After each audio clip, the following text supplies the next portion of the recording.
Как мы уже сообщали, олимпийцы обратились к главе Коми с просьбой 2013 объявить годом спорта. Среди авторов письма Раиса Сметанина, Николай Божуков, Василий Рочев-старший. Всего 14 человек. По их словам, это повысит интерес молодежи к занятиям спортом и станет логичным стартом перед Олимпийскими играми 2014. Елена Кононова встретилась с теми, кто поддерживает эту инициативу. Год спорта поможет привлечь как можно больше людей в спорт, считает Василий Рочев-старший.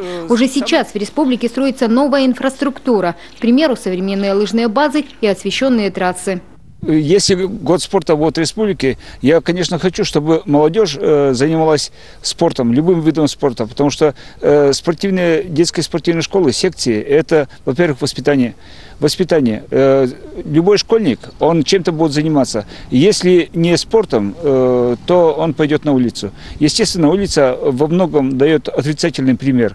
Год спорта поможет оторвать детей от компьютеров, уверен главный тренер сборной Коми по вольной борьбе Анатолий Пашивалов. Ведь физкультура – это здоровье будущего поколения. Я думаю, что сейчас нужно делать массированную пропаганду о здоровом образе жизни. Это в первую очередь, вот с чем мы сталкиваемся.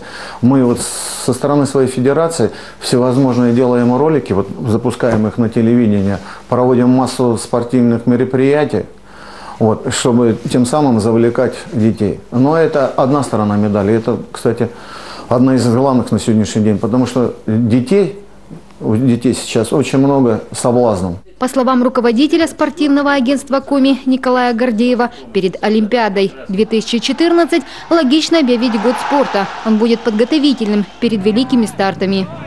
Вот то, что вот сейчас вышло такое обращение наших олимпийцев, наверное, это как раз вот то чувство, потому что для них это ближе, вот то состояние перед большим каким-то спортивным праздником. И они как раз вот именно своим обращением и определяют, будем говорить, желание свое, и определяют, чтобы такое желание возникло и у руководства республики, и, наверное же, конечно, и у руководства агентства о том, чтобы надо каким-то образом нашу деятельность структурировать в рамках подготовки к этой Олимпиаде.